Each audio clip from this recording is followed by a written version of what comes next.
Failure लोकांना असं वाटतं की काहीतरी खूप नेगेटिव्ह आहे आणि त्याच्यातून दूर राहणे योग्य राहणार. तर मला असं वाटतं की failure is a stepping stone. Failure शिवाय सक्सेसचा काही अर्थच नाही. जर तुम्ही दररोज फक्त साखरच खाणार, दररोज every day if you eat sugar only, क्या आपको शुगर का महत्व पता चलेगा? तुम्हाला शुगर पण चांगली वाटणार नाही. तर सक्सेस किंवा चांगली गोष्टी तेव्हाच चांगली असतात.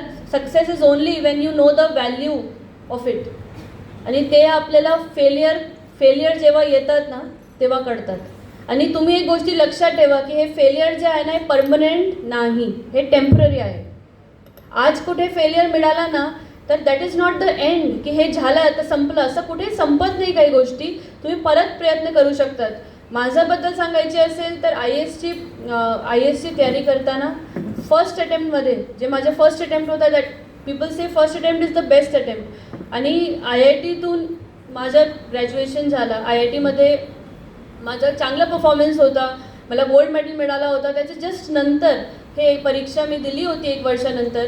आणि माझ्या परीक्षासुद्धा खूप चांगली गेली आणि इंटरव्ह्यूसुद्धा चांगला गेला. परंतु जेव्हा फायनल रिझल्ट आला तेव्हा माझं सिलेक्शन झालं नाही. I missed by 10 marks.